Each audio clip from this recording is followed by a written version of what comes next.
我们今天来介绍 Q3D 的应用跟 Q3D 的技术。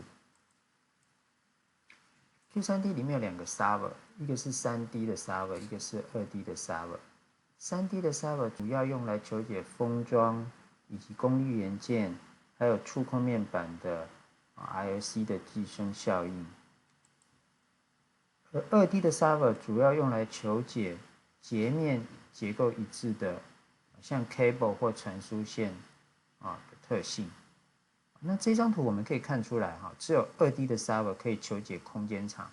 ，Q3D 是没有办法求解空间场的，这跟 HFSS 是不同的。Q3D 的 3D server 它是 quasi-static，2D 的 server 是quasi-team。那 quasi-static 它有10λ波长的频宽的限制，所以它只适合解低频。那 quasi-team 它就没有频宽的限制，那但是它就不像 HFSS 可以解到这个高阶的模态，但是对传输线来讲，其实它不需要高阶的模态所以说这个2D 的 server 来解传输线或 cable 是没有频宽的限制，非常适合的。那进一步来说 ，Q3D 里面呢，它又在细分有3个 server 一个叫 CG server， 一个叫 DC server， 一个叫 AC server。那这3个 server 分别它有3种求解的方法叫 BEM 跟 FEM。BEM 呢就是 Boundary Element Method 边界元素分析 ，FEM 是Finite Element Method 有限元素分析。那 2D 的 server 它有另外一个名称它叫我们有的时候也叫它叫 Q2D。那不管是 3D server 或 2D server 我们都可以加速求解这个加速求解的功能我们称它叫做 HPC High Performance Computing 这个功能它是一个软体的 option 它可以让你聚集更多的硬体资源来加速你的求解，可以单台多核求解，可以多台多核求解。那另外一个很好用的功能是 Optimatrix。Optimatrix 是变数化的参数的求解，或者是最佳化的求解，它可以让你去定义你的结构或者材料不同的。那在我们讲 Q3D 的技术之前，我们要先说明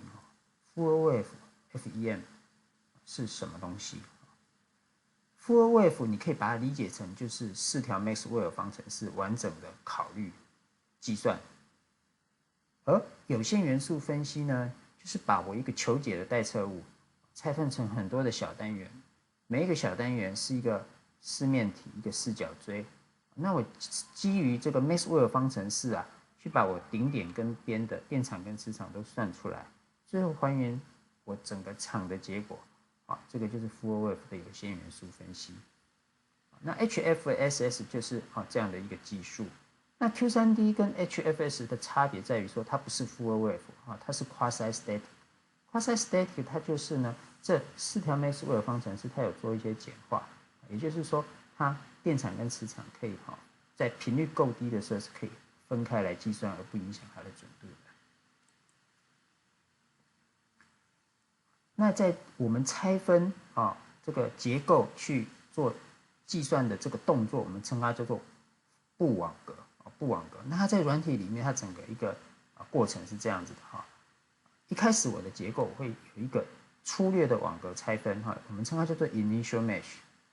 那我们为了要让结果更为准确我们会有一个 iteration 一直去让我的网格越布越多。那随着我的网格越布越多，最后我的结果呢会在一个值稳定下来那这个就是一个整个求解的程序。那我们从右边这张图我们可以看出来一开始 initial mesh 的时候共振点跟最后它稳定下来收敛的共振点事实上是不一样的。那什么时候我们叫它叫做稳定呢所谓的稳定就是当我的网格分布的再多的时候再多一点我的共振点也不会变了，那这个时候就叫稳定了。那一开始我的网格越多我的共振点也跑掉也不一样，那这个表示还没有稳定。所以这整个一个概念呢，大概就是像下面这张流程图所示我一开始的 initial mesh， 然后我会做refine mesh，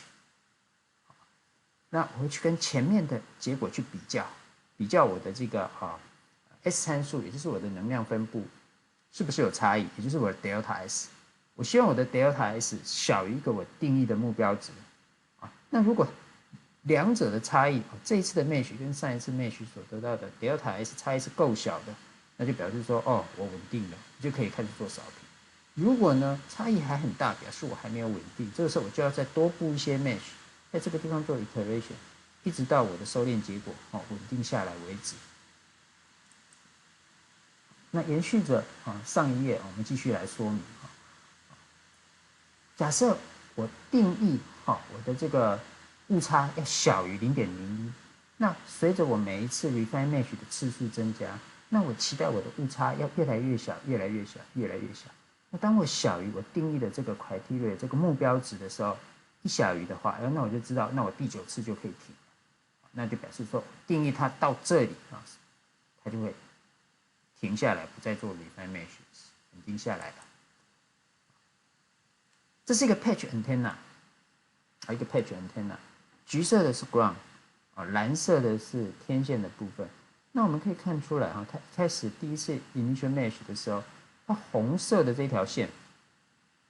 我们看不出它的共振点。但是随着我的 mesh 的次数 refine mesh 的次数越来越多，所以我发现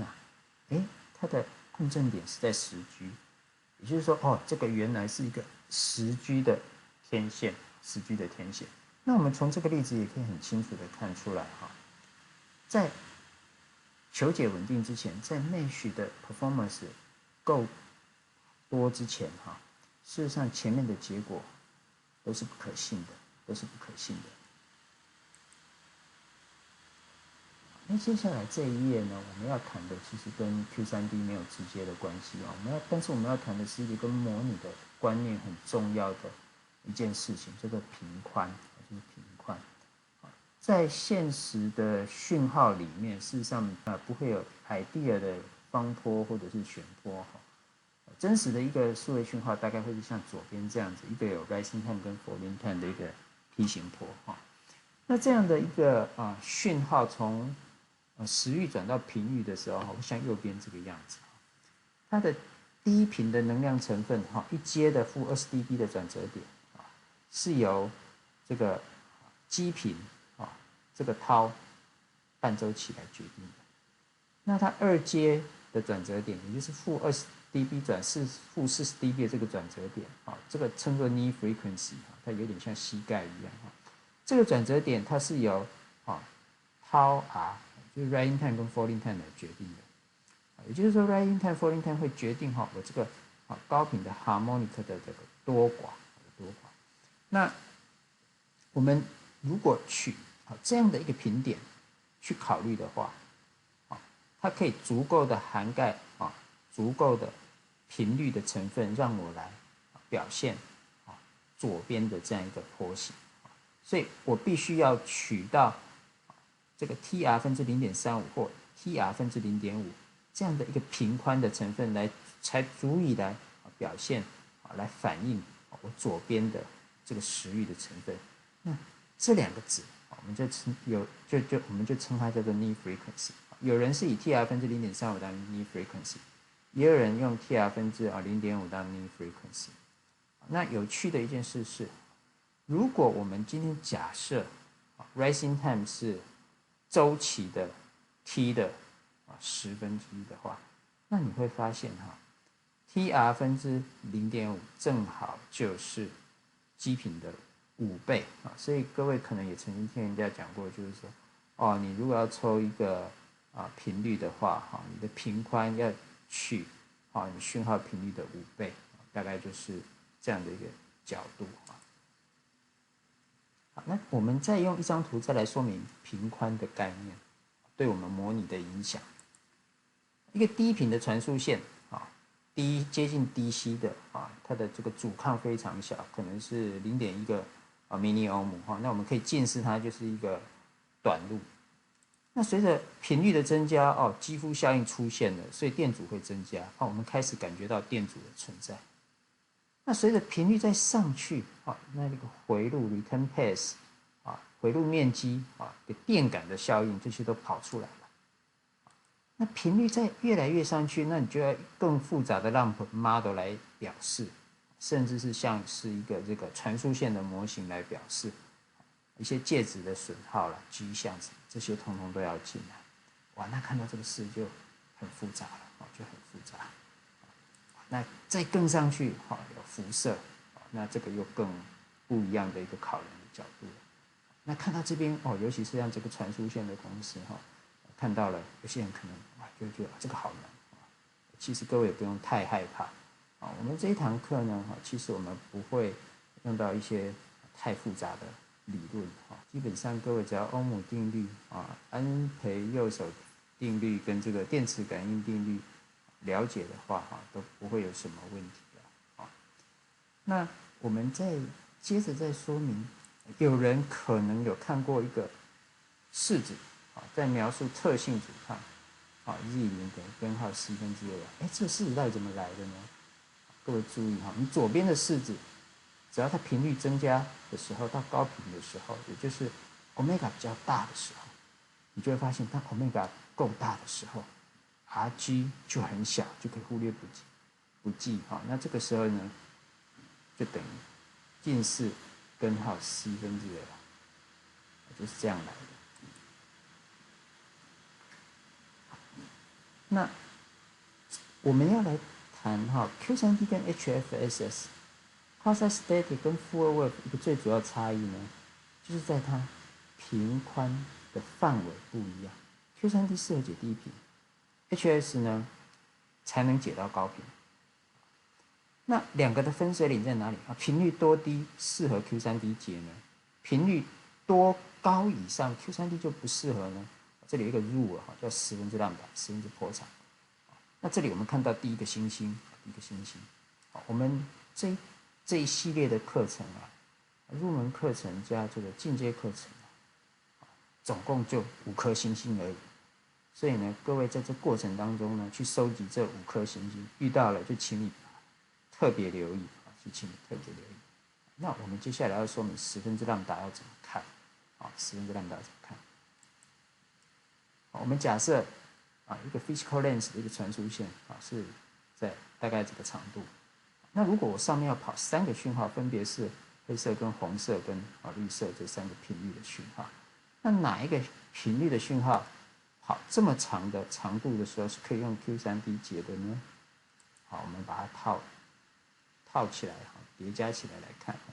我们从10分之波长的角度来看的话发现大概就只有黑色的这条线符合可以用10分之波长以内来看，所以这大概就只有黑色这条线的频率，你要解到这个频率可以用 Q3D 解。那你如果要解到红线或者绿线这个频率的时候，你就要用 HFSS 解了。那我们下面这里也可以看出来随着我的频率的增加由于它频率越来越高，所以它波长就越来越短。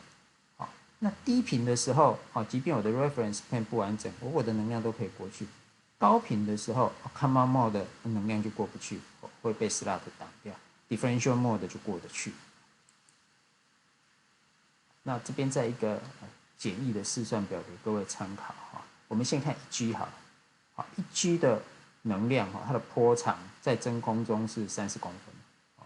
所以呢它1/10的话就是3公分。那是不是表示我只要3公分的长度，我用 Q3D 就可以抽到1G 呢？No， 不要忘了这是在真空中的传递你在板子上在 FR4 传递的时候介质会影响波长传播的波长，所以这个时候我们还要做一个根号4的一个系数的一个转换，所以大概就是1.5公分1.5公分在介质中传递的时候。那这个 scale 也大概就是我们在封装应用里面常用的一个概念大概在公分级的尺寸的话呢我们抽到1G 用 Q3D 抽到1G 是没有问题的。那如果我们是 conductive EMI 的应用是到30 mega 的时候，那相对的我们可以抽到大概40-50公分也就是一般的 PCB 大概都没有问题。那如果我是昂带的这个spiral 的电感因为它尺寸很小，那这个时候就有机会抽到 10G 以上，就有机会超过10G以上。